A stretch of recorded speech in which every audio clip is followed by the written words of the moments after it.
You know, there's just so many inspiring people to connect with here. And I just feel so blessed and grateful to be living in this time where there's so many people like you and Stephen Kotler. It's like Gary Vaynerchuk, got to hang out with him last night, Scooter Braun, Adam Braun, people that are just doing creative. I think Adam is maybe even coming next or tomorrow. Yeah.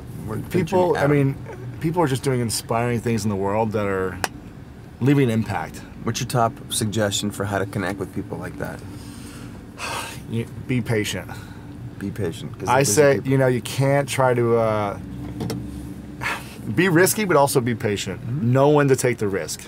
Because you don't want to just go up in someone's face and be like, hey, this is what I'm working on, you know, whatever. Bam, bam, bam, bam. Yeah, I saw someone do that to Gary last night. We were like, he was like, hey, man, I got this app. Will you check it out?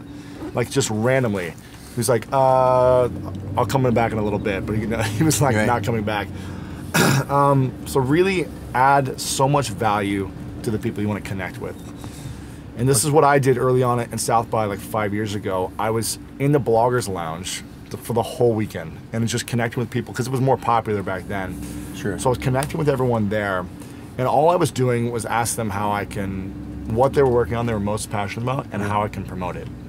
And then I would just promote everyone that I really liked and their stuff and their work. I was just promoting them online. I was creating videos for people and talking about it, sending it to my network, and just adding value, and never ask for anything in return. That is incredible advice. That's one of the few things that I think doesn't get talked about enough, because there's mentors everywhere, there's inspiration everywhere about how to actually connect. And what you just said right there, like, add value. I get all the time, and I know you get this. This is not the right method, people, is to solicit someone who's doing something that you like, and without knowing them, ask for an hour of their time. No. I mean, I understand why you do that, because they hold information and you're hoping to get information. And it's just coffee. I will tell you, I get asked if I can 10 minutes of your time all the time.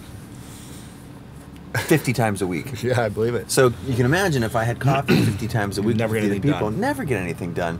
And so, you feel bad. Oh, I feel terrible. But you've got to, like, serve yourself first. Right. And so if you are in a position where you don't have something, say, let's just use Gary as a Gary Vaynerchuk, for those of you who don't know, who's a mutual friend of ours.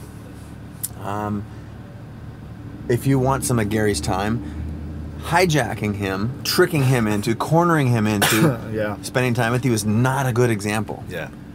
This is your takeaway. Your takeaway is to try and add value. Be in his Twitter feed every day as promoting his stuff. His videos, his companies, whatever. Because he knows. Yeah, he's always checking. Yeah, he knows. He knows who's pimping his stuff. Yeah. And then the time when it does present himself and you've added a load of value to him for a long time, at that point, he will probably say, hey, dude, thanks for pimping my stuff. I really appreciate it. Yeah. And you will legitimately, at that point, be able to connect with him. And that's just a simple way of putting the other person's needs in front of yours, helping someone else, and then expecting nothing. And when that thing happens, and if you do that a lot and you create a culture in your life where you're doing that, it's always going to come back to you. It's always going to come back to you. So I live, my, life has been to, like, live in service and be as giving as possible. And, another example, like Gary, I've really wanted to build a relationship with him over the last 5 years, and I feel like we've become,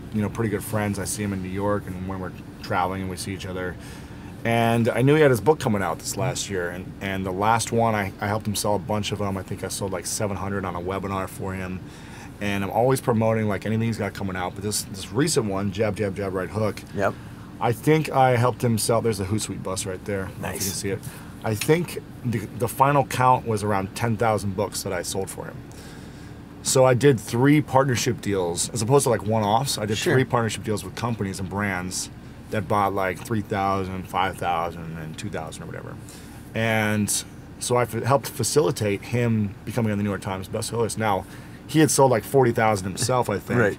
But to bring an extra 10,000, I felt like it was a lot of value. That's the heat. I think anybody out there would love to sell 10,000. 10,000 copies. And, I really dedicated time and energy to connecting with people and saying, hey, I know you've got an event coming out. Would you like to have Gary come speak? If you buy 2,000 copies, you can get him to come speak. So I was being creative to find these partnerships for him, as opposed to him having to do it all himself. Now, I haven't asked him for anything, and he hasn't, given me anything in return, but I'm not looking for it. It's just looking to continue to build a relationship, because I know it's going to come back to me, whether it's from him or somewhere else. It's going to come back. And to be able to add value, one of the questions that I hear a lot is like, wait a minute, well, how can I add value to a guy like Lewis Howes? Lewis Howes, everything. He has everything. I have nothing. I'm 20 years old. I'm living in my parents' basement in Nebraska. How can I add value to Lewis Howes? And I would say, tell me if I'm wrong, the answer is to, what are the things that Lewis can't do for himself that you can do for him? And the answer is promote to your own network. Or there's a bunch of ways you can. That's a simple way, but if like, I think what you'd want to do is look for people that you want to connect with and see like their online brand and what they're creating and see what they're lacking. And if you've got a skill or a talent that you can serve them. So for me, I'm like, I love branding and creative artwork and stuff. If I had someone creating quote cards or just cool graphics or adding some type of design to the stuff that I was marketing, that'd be super helpful. Huge value. So if anyone's out there who's really good at that stuff and wants to, be on the team, let me know. But it's tough to find sometimes great talent in different things. Like my podcast, I found a great podcast editor, but there's always a new way to enhance something. So find something that they're working on and see if you can make it better.